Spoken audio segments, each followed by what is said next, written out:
दोस्तों नमस्कार। आप सभी का आपके अपने YouTube चैनल में हार्दिक अभिनंदन है। दोस्तों आज हम पढ़ेंगे राजस्थान में जो मंत्रिमंडल बना है, कौन कौन सा विभाग किस मंत्री को मिला है, इसको याद करेंगे और वो भी ट्रिक से। और ऐसा याद करेंगे कि कोई भी परीक्षा में आ जाओ हम भूलेंगे नहीं। आज याद कर लेंगे, 5 साल तक आराम से याद रहेंगे। तो चलो याद करते हैं। देखिए, ये विज्ञप्ति है जो 5/1/2024 की है, जो विभागों का बंटवारा किया गया है। अब देखिए, सबसे पहले हम पढ़ते हैं मुख्यमंत्री जी भजनलाल शर्मा को। इनको कौन कौन से विभाग हैं जो दिए गए हैं। ये मुख्यमंत्री तो है ही हैं। अब जो मुख्यमंत्री होता है भाई, उनको गृह प्रभार तो दिया ही जाता है, यानी वो जो मुखिया है वो घर का मुखिया तो होगा ही। तो इनको गृह विभाग दिया गया है। कौन सा विभाग दिया गया है? गृह विभाग। यानी मुख्यमंत्री है तो उनके पास गृह विभाग भी है। यानी घर का सबसे बड़ा मुखिया कौन हुए? मुख्यमंत्री। अब जिनके पास गृह विभाग है तो इनको नीति निर्धारण करने का भी अधिकार है। तो ये नीति निर्धारण प्रकोष्ठ भी इनको ही दिया गया है। जो मुख्यमंत्री सचिवालय का प्रभार है वो श्री भजनलाल शर्मा मुख्यमंत्री को ही दिया गया है। और यदि मुख्यमंत्री हैं, उनको गृह विभाग मिला है, नीति निर्धारण भी वो ही कर लेते हैं, तो फिर ये कार्य करने के लिए इनको कार्मिकों की आवश्यकता होती है। तो कार्मिक विभाग भी इनको दे दिया गया है। और कार्मिक विभाग इनको जब दे दिया गया है तो आयोजन भी करेंगे। घर में क्या क्या कार्य होते हैं, गृह में कौन कौन से, यानी अपने घर में क्या क्या कार्य होते हैं, वो मुख्य जो मुखिया होता है वो ही देखता है। तो ये आयोजन भी इनके ही अधिकार में है। तो कौन कौन सी आयोजन होंगे, यानी आयोजना विभाग है वो मुख्यमंत्री जी के पास में है, गृह विभाग है वो मुख्यमंत्री जी के पास में है, और नीति निर्धारण प्रकोष्ठ भी मुख्यमंत्री सचिवालय का है वो मुख्यमंत्री के पास में है, और कार्मिक विभाग भी मुख्यमंत्री के पास में है। अब देखिए, सूचना एवं जनसंपर्क विभाग, भाई इतना बड़ा मुख्यमंत्री है, इतने बड़े राज्य का, और इतने विभाग इनके पास में है। तो इनके पास में सूचनाएं भी आती हैं, इनको आदान प्रदान भी करना पड़ता है, जनता से संपर्क भी रखना पड़ता है। तो सूचना एवं जनसंपर्क विभाग भी इनको दे दिया गया है। लेकिन ध्यान रखें, राज्यवर्धन सिंह राठौड़ हैं, उनको सूचना प्रौद्योगिकी एवं संचार विभाग दिया गया है। यानी सूचना एवं जनसंपर्क विभाग है वो तो हमारे मुख्यमंत्री जी को दिया गया है, लेकिन सूचना प्रौद्योगिकी एवं संचार विभाग, ध्यान रहे, यानी ये कंफ्यूज कर देते हैं, इसलिए याद करवा रहा हूँ दोनों को साथ में। सूचना एवं जनसंपर्क विभाग तो है मुख्यमंत्री जी के पास में, सूचना प्रौद्योगिकी एवं संचार विभाग, सूचना प्रौद्योगिकी एवं संचार विभाग ये है अपने राज्यवर्धन सिंह राठौड़ के पास में, जो बाद में हम पढ़ेंगे। भ्रष्टाचार निरोधक ब्यूरो यानी ACB है, ये भी मुख्यमंत्री जी के पास में है। अब भाई इतने सारे यदि विभाग इनके पास में है तो आदमी है परेशान तो हो ही जाता है। परेशान होता है तो कभी कभार क्या है कि क्वार्टर ले लेते हैं। तो बोले आबकारी यानी दारूड़ी वालों विभाग भी आनी दे दो बोले, ताकि कभी कभार यदि मूड खराब हो जाए तो थोड़ी बहुत ले लेते हैं। इसलिए दारू वाला विभाग भी मुख्यमंत्री जी को दे दिया गया है। अब देखते हैं भजनलाल जी को कौन कौन से, ये मुख्यमंत्री तो हैं ही हैं, इनके साथ में ये गृह मंत्री भी हैं, घर के मुखिया भी हैं और गृह मंत्री हैं। तो इनको नीति निर्धारण का पूरा अधिकार है, इसलिए नीति निर्धारण प्रकोष्ठ के भी मंत्री हैं। सूचना एवं जनसंपर्क विभाग के भी ये मंत्री हैं, और भ्रष्टाचार निरोधक ब्यूरो के भी मंत्री हैं। इनके साथ साथ आयोजना भी ये करते हैं। आयोजना विभाग का मंत्रालय भी इनके पास में ही है, और जो सामान्य प्रशासन विभाग होता है वो भी इनके पास है। और इन सब के कार्मिकों की आवश्यकता होती है तो कार्मिक विभाग भी इनको दे दिया। और इतना सारे कार्य का वर्णन होने के कारण ये दारूड़ी वाला विभाग भी इनको दे दिया गया। तो आबकारी विभाग भी इनके पास में है। अब चलते हैं आगे। नंबर 2 पर हम पढ़ेंगे दिया कुमारी को। दिया कुमारी। अब देखिए इनके पास में क्या है, वित्त विभाग है। कौन सा विभाग है, वित्त विभाग। अब वित्त मतलब धन, यदि भाई धन होगा तो ही घर में दिया जलेगा, किसी के पास में धन होगा तो घर में दिया जलेगा। तो वित्त विभाग किनके पास में हो गया, दिया कुमारी के पास में, यानी धन के कारण ही दिया जलता है। अब भाई हमारे पास में यदि धन आ जाता है तो घर में दिया जलने लग जाता है, और घर में दिया जलता है तो हम फिर पर्यटन के लिए चले जाते हैं, घूमने फिरने जाते हैं। अब घूमने फिरने जाते हैं तो हमें अच्छी सड़कों की आवश्यकता होती है। तो सार्वजनिक तो निर्माण विभाग होता है, यानी जिसको हम PWD बोलते हैं, PWD के नाम से ही ज़्यादा जानते हैं। सार्वजनिक निर्माण विभाग के नाम लेते ही पता नहीं क्या विभाग हो गया होगा, लेकिन ये PWD वाला ही है जो सड़क निर्माण और ये भवन निर्माण का जो कार्य करते हैं। तो अच्छे हमें भवन चाहिए, अच्छी सड़कें चाहिए। हमारे पास में यदि धन हो, वित्त हो, तो हम घूमने के लिए जाएंगे। तो धन हो तो दिया जलेगा, इसका माने दिया कुमारी के पास में वित्त विभाग है, और दिया जलेगा, हमारे पास में धन होगा तो हम पर्यटन के लिए जाएंगे, तो ये भी दिया कुमारी के पास। और पर्यटन के लिए जाएंगे तो अच्छी सड़कें भी चाहिए हमें, अच्छे भवन भी चाहिए, तो ये PWD यानी सार्वजनिक निर्माण विभाग भी दिया कुमारी जी के पास। अब इतने सब हैं तो हम कला, साहित्य, संस्कृति और पुरातत्व विभाग का भी भ्रमण करेंगे, और हम नई ऐसे याद कर लो कि कला, साहित्य और संस्कृति इनमें भी हमारा वर्चस्व है जो कायम करेंगे। तो ये सारे के सारे विभाग किनको दिए गए, दिया कुमारी को। दिया कुमारी कौन से, वित्त विभाग, वित्त से दिया जलेगा, और हम घूमने के लिए जाएंगे तो पर्यटन विभाग, सड़क चाहिएगी PWD विभाग, और हमें फिर कला और साहित्य ये सब को बढ़ाने का मौका मिलेगा। तो कला, साहित्य, संस्कृति और पुरातत्व विभाग भी दिया कुमारी जी के पास में। अब दिया कुमारी जी देखो उप मुख्यमंत्री हैं, महिला हैं, तो महिला एवं बाल विकास विभाग भी इनको ही दे दिया गया कि महिलाओं की ये अच्छी तरीके से ये जान पहचान रखती हैं, यानी महिलाओं के बारे में क्या दुख दर्द होता है महिलाओं का वो जानती हैं महिला, इसलिए इनको ये विभाग दे दिया गया, महिला एवं बाल कल्याण विभाग और बाल अधिकारिता विभाग, ये भी सारे इनको दे दिए गए। तो दिया कुमारी जी के पास में कौन सा हुआ, वित्त विभाग, वित्त होगा तो दिया जलेगा, और हम घूमने के लिए जाएंगे, अच्छी सड़कें चाहिए, इसका माने सार्वजनिक निर्माण विभाग, कला, साहित्य, संस्कृति और पुरातत्व विभाग। महिला होने के नाते महिला एवं बाल विकास विभाग तो इनके पास में है ही, और बाल अधिकारिता विभाग भी इनके पास में है। अगला पढ़ते हैं नंबर 2 मुख्यमंत्री जी डॉक्टर प्रेमचंद बैरवा, जो दूसरे नंबर के उप मुख्यमंत्री हैं, 2 उप मुख्यमंत्री बनाए गए हैं। तो इनको देखिए, प्रेमचंद बैरवा जी हैं, वो तकनीकी शिक्षा विभाग के मंत्री हैं और उच्च शिक्षा विभाग के मंत्री हैं। देखिए शिक्षा मंत्री तो हैं वो मदन दिलावर जी को बनाया गया है, यानी जो विद्यालयी शिक्षा है इनके मंत्री तो मदन दिलावर जी को बनाया गया है, जो बाद में हम पढ़ेंगे। प्रेमचंद जी जो बैरवा हैं उनको तकनीकी शिक्षा विभाग और उच्च शिक्षा विभाग दिया गया है। यानी प्रेम होगा तो प्रेम के कारण ही हम तकनीकी और उच्च शिक्षा में महारत हासिल कर पाएंगे।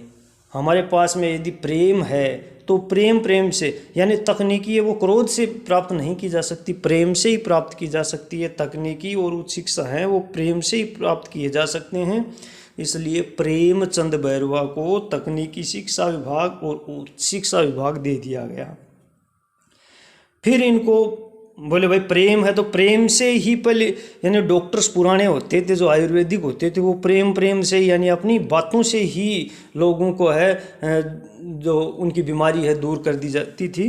तो इनको बोले आपको आयुर्वेद, योग और प्राकृतिक चिकित्सा ये भी आपको दे दिया जाएगा। यानी चिकित्सा मंत्री हैं वो तो हमारे गजेंद्र सिंह हैं जिनको आगे पढ़ेंगे जो चिकित्सा मंत्री हैं, लेकिन ये आयुर्वेदिक विभाग के मंत्री हैं। वैसे इनको आयुर्वेद और प्राकृतिक चिकित्सा प्रभाग इनको दिया गया है, लेकिन जो चिकित्सा मंत्री हैं वो गजेंद्र सिंह जी हैं, बाद में पढ़ेंगे उनको।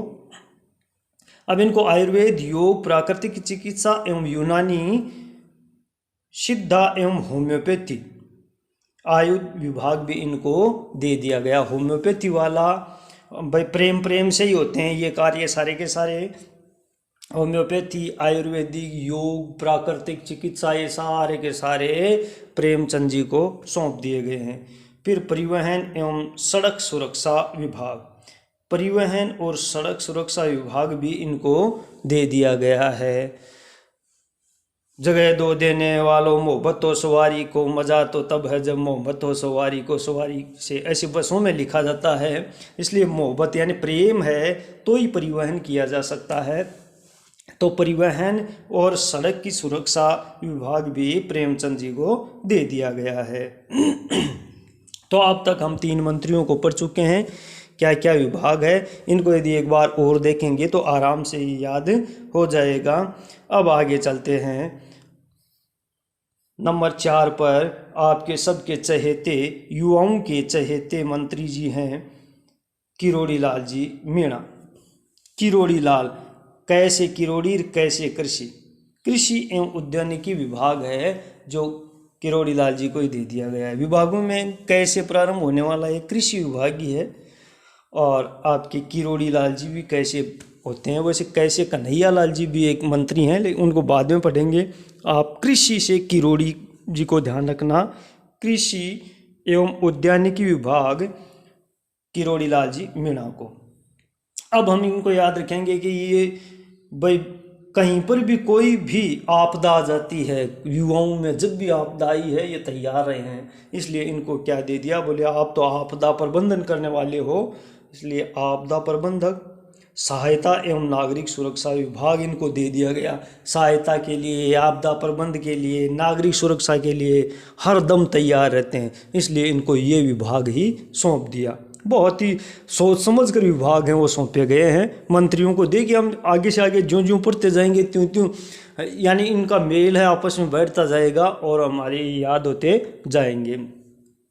तो आपदा प्रबंध, सहायता एवं नागरिक सुरक्षा ये किरोड़ी लाल जी को दे दिया गया कि आप तो जहाँ कहीं भी आपदा आती है वहाँ तुरंत तैयार रहते हो।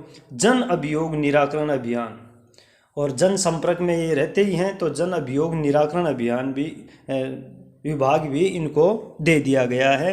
किनको, किरोड़ी लाल जी को। और फिर बोले अब भाई इतना सब काम हो गया तो आप तो गांव तक भी जा सकते हो, गांव तक भी, ग्रामीणों तक भी आप जुड़ सकते हो, तो ग्रामीण विकास विभाग भी इनको दे दिया गया है। ग्रामीण विकास विभाग भी इनको दिया गया। लेकिन ध्यान रहे पंचायती राज विभाग है जो शिक्षा मंत्री मदन दिलावर को दिया गया है, ये भी याद रखना आपको। ग्रामीण विकास विभाग है वो तो किरोड़ी लाल जी को दिया गया है, लेकिन पंचायती राज, क्योंकि आप कहीं सोच लोगे ग्रामीण तो पंचायतों से संबंधित हैं, तो ये अलग अलग हैं दोनों। ग्रामीण विकास विभाग है वो किरोड़ी लाल जी को दिया गया है, और पंचायती राज विभाग है वो मदन जी दिलावर को दिया गया है जो शिक्षा मंत्री हैं। तो ये हैं साहब किरोड़ी लाल जी। किरोड़ी लाल कैसे किरोड़ी कैसे कृषि विभाग, और ये आपदा प्रबंध, सहायता और नागरिक सुरक्षा में तत्पर रहते हैं, तो ये इनको विभाग दे दिया गया। जन अभियोग और निराकरण विभाग भी इनको दे दिया गया, और ग्रामीण की सेवा के लिए ग्रामीण विकास विभाग भी इनको दे दिया गया। अब आगे चलते हैं गजेंद्र सिंह खींवसर।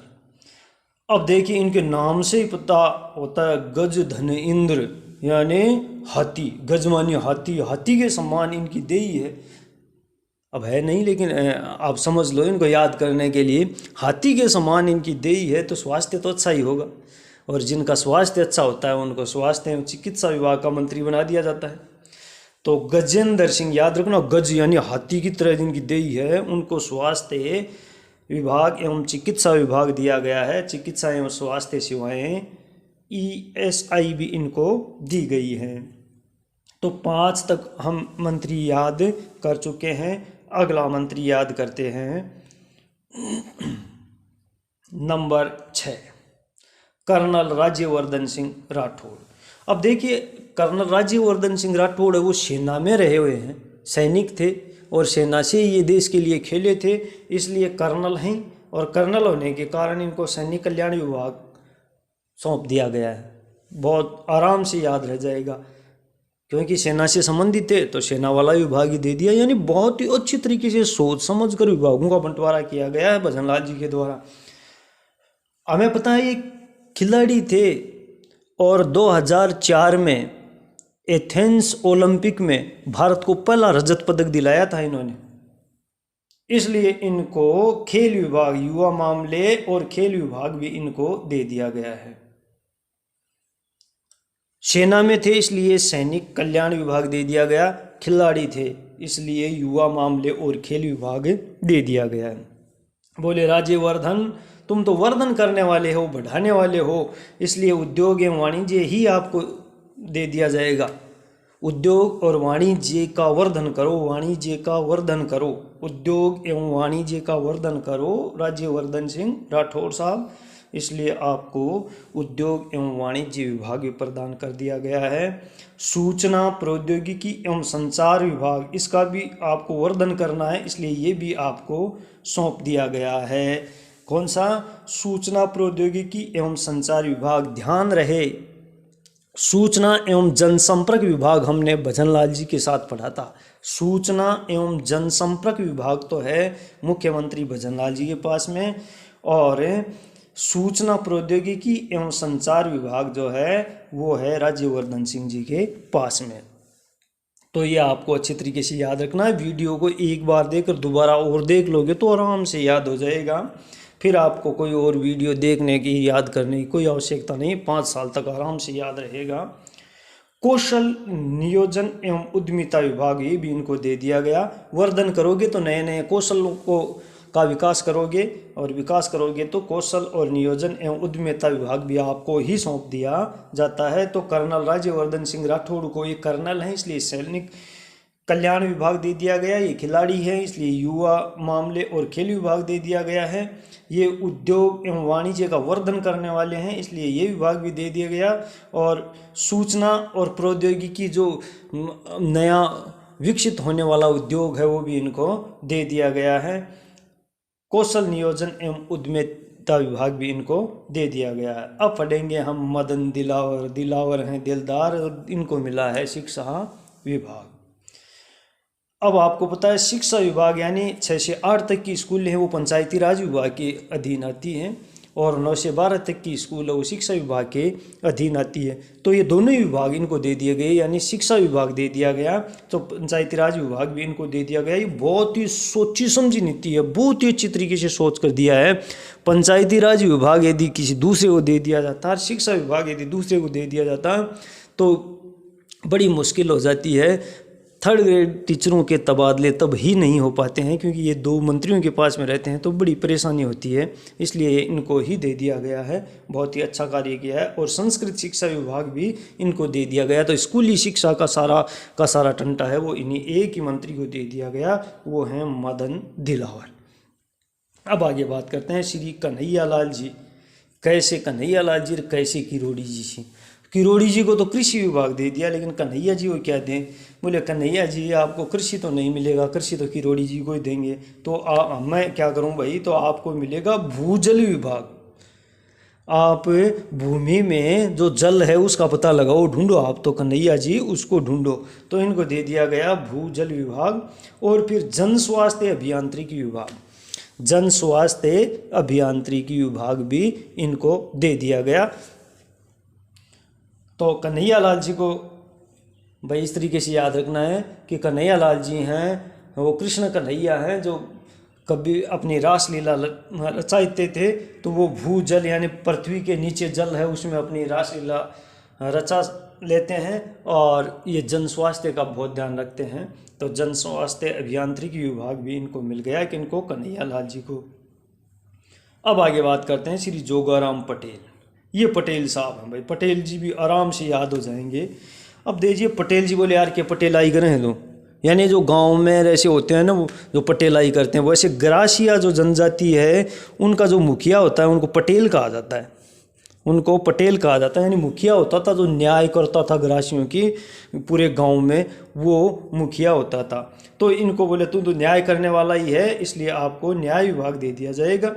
पटेल साहब आपको न्याय विभाग दे दिया जाएगा। ठीक है साहब, बोले ले लेंगे। तो न्याय और विधि एक ही तो चीज़ है। तो न्याय विभाग आपको दे दिया, तो विधि एवं विधिक कार्य विभाग और विधि परामर्श कार्यालय भी आपके ही पास में है, ये भी आप ही रखो। और विधि से संबंधित यानी न्याय से संबंधित ही संसदीय कार्य विभाग होता है, तो वो भी आपको दे दिया है। तो पटेल साहब तो पटेलाई करेंगे, अब न्याय ही करेंगे, तो पटेल साहब को तो न्याय विभाग दे दिया गया है। विधि एवं विधिक कार्य विभाग और विधि परामर्श कार्यालय भी पटेल साहब को दे दिया गया है, और संसदीय कार्य विभाग भी पटेल साहब को दे दिया गया है। अब आगे देखते हैं नंबर 10, श्री सुरेश सिंह रावत।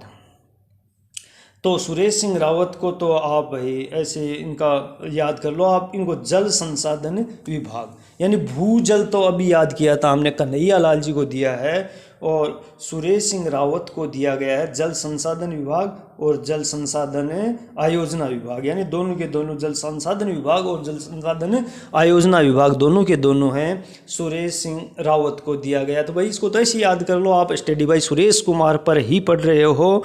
तो अब ये समझ लो पढ़ाते पढ़ाते अब मुझे जल की इच्छा हो गई है, तो मैं जल पीना चाह रहा हूँ, तो समझ लो आप जल विभाग है जो मेरे पास ही है। ये समझ लो सुरेश सिंह रावत हैं, जिस वीडियो से हम पढ़ रहे थे तो वहाँ जल की बात हो रही थी बस। अब आप इस तरीके से याद रख लो, जल संसाधन विभाग या जल संसाधन आयोजना विभाग ये सुरेश सिंह रावत के पास में ही है।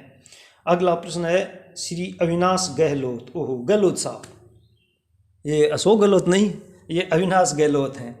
अब भाई साहब पहले तो गहलोत जी ने 5 साल में तो कुछ किया नहीं, और अब बात कर रहे हैं किसकी, सामाजिक न्याय एवं अधिकारिता विभाग की बात कर रहे हैं। पहले तो इन्होंने कुछ ही किया नहीं, और अब क्या कर रहे हैं, सामाजिक न्याय एवं अधिकारिता विभाग की ये बात कर रहे हैं कि सामाजिक न्याय नहीं मिल रहा है, अधिकार लोगों को नहीं मिल रहे हैं। तो बोले गहलोत जी आप ही ले लो इनको। तो ये दूसरे गहलोत जी आए, अविनाश गहलोत जी, इनको दे दिया सामाजिक न्याय एवं अधिकारिता विभाग। यानी गहलोत जी को याद कर लेना आप, अशोक गहलोत जी को, उसी तरीके से कि भाई पहले तो उन्होंने कुछ किया नहीं और अब हैं जो सामाजिक न्याय की बात कर रहे हैं। तो सामाजिक न्याय एवं अधिकारिता विभाग है वो अविनाश जी गहलोत को दे दिया गया है। अगला है सुमित गोदारा, 12 नंबर के मंत्री हैं सुमित जी गोदारा। ये खाद्य एवं नागरिक आपूर्ति, ये भी अच्छी तरीके से याद आ जाएगा आपको। देखो गोदारा, गोदाम समझ लो इनको, गोदारा जी को गोदाम समझ लो। और गोदाम में आपको पता है खाद्य एवं नागरिक जो आपूर्तियों की जो वस्तुएं होती हैं वो गोदाम में डाली जाती हैं। भाई गेहूँ है, मक्का है, जो भी अनाज होते हैं वो सारे के सारे गोदाम में होते हैं। तो गोदारा जी को गोदाम वाला ही दे दिया, खाद्य एवं नागरिक आपूर्ति, इनको गोदाम समझ लो। गोदारा जी को खाद्य एवं नागरिक आपूर्ति, नागरिकों को आपूर्ति हैं वो सुमित जी गोदारा करेंगे। और उपभोक्ता मामले विभाग, ये दोनों विभाग गोदारा जी को दिए गए। यानी उपभोक्ताओं को जो वस्तुएं होती हैं वो गोदाम से आती हैं, उपभोक्ताओं को वस्तुएं जो चाहिए वो सारी की सारी कहाँ से आती हैं, गोदाम से आती हैं। खाद्य एवं नागरिक आपूर्ति है वो भी गोदाम से होती है। तो ये सुमित गोदारा जी के पास में हैं, इस तरीके से इनको याद रख लेना। अब है जोराराम कुमावत। तो जोराराम कुमावत जी को कह दिया गया आप पशुपालन करो और डेयरी का विकास करो, डेयरी विभाग इनको दे दिया गया। भाई साहब पशुपालन ऐसे ही नहीं होता, पशुपालन और डेयरी विकास है ये जोर आता है इसको करने में, पशुपालन करने में जोर आता है, इसलिए जोरावर जी को दे दिया, जोराराम जी को दे दिया। और जोर आएगा आप ही जोर करते रहो। तो पशुपालन के लिए जोराराम जी को सौंप दिया गया। अब पशुपालन यानी गोपालन भी यही करेंगे, गोपालन गायों का पालन, अन्य पशुओं का पालन करेंगे तो गायों का पालन भी यही करेंगे। तो गोपालन विभाग भी इनको दे दिया गया। अब फिर बोले इतना करोगे आपके पास में दूध खूब होगा, तो देवस्थान में दूध की आवश्यकता होती है, शिव जी के मंदिर में दूध चढ़ाने की आवश्यकता होती है, दूध आप ही के पास है, इसलिए देवस्थान विभाग भी इनको ही दे दो। तो जोरावर जी को जोर आने के यानी पशुपालन में जोर आता है, इसलिए जोराराम जी को दे दिया गया। गोपालन पशुपालन ये जोराराम जी को दे दिया गया। डेयरी वाला विकास और डेयरी वाला जो दूध होता है वो शिव जी को चढ़ाया जाता है, तो देवस्थान है वो भी जोराराम जी को दे दिया गया है। अब बाबूलाल खराड़ी, इनको दे दिया गया गृह रक्षा विभाग और जनजाति क्षेत्रीय विकास विभाग। अब आपको पता है गृह विभाग तो दिया गया मुख्यमंत्री जी को, लेकिन गृह रक्षा विभाग किनको दे दिया गया, बाबूलाल जी खराड़ी को। बोले भाई गृह विभाग तो मुख्यमंत्री को दे दिया गया है, लेकिन गृह की रक्षा करने वाला चाहिए, खर्रा आदमी होना चाहिए। वो आदमी कैसा होना चाहिए? खर्रा, खर्राड़ी, खर्राड़ी, बाबूलाल खर्राड़ी। आदमी कैसा होना चाहिए? खर्रा होना चाहिए। तो बाबूलाल जी को खर्राड़ी को बना दिया गया है। खर्रा आदमी है, इसलिए ये गृह की रक्षा करेगा। गृह रक्षा विभाग इनको दे दिया गया। और जनजाति क्षेत्रीय विकास भी ऐसे नहीं होता है, खर्रे आदमी के द्वारा ही किया जाता है। तो बाबू खर्रा है, तो बाबूलाल जी खर्राड़ी को ये सौंप दिया गया है जनजाति क्षेत्रीय विकास विभाग और गृह रक्षा विभाग। दोस्तों, कंफ्यूज करने वाले प्रश्न हैं सारे के सारे, एक ही जगह लिस्ट बनाकर एक वीडियो लेकर आ रहा हूं। तो यदि चैनल पर नए हो तो चैनल को सब्सक्राइब जरूर कर देना और बेल आइकन को जरूर दबा देना, ताकि आपके पास में नोटिफिकेशन मिल जाए। वीडियो अच्छा लगे तो लाइक करना। अब आगे पढ़ते हैं। श्री हेमंत मीणा। हेमंत मीणा इनको राजस्व विभाग दे दिया गया और उपनिवेश विभाग दे दिया गया। हेम मानी सोना, भाई राजस्व खूब आता है तो सोना सोना ही सोना हो जाता है। तो बोले राजस्व खूब आएगा तो सोना को ही दे दो, ये हेमंत जी को दे दो। हेम मानी सोना होता है, तो बोले हेमंत जी को दे दो साहब, हेम को दे दो। राजस्व विभाग है वो हेम को दो। तो हेम को राजस्व दे दिया गया और यही बोले उपनिवेश हैं जो निर्धारित करेंगे। तो उपनिवेश विभाग भी इनको दे दिया गया और राजस्व विभाग भी इनको दे दिया गया। दोस्तों, ये कैबिनेट स्तर के मंत्री थे। राज्य मंत्री और राज्य मंत्री स्वतंत्र जो प्रभार वाले मंत्री हैं वो अगले वीडियो में पढ़ेंगे। तब तक के लिए दोस्तों धन्यवाद। वीडियो अच्छा लगे तो लाइक करें।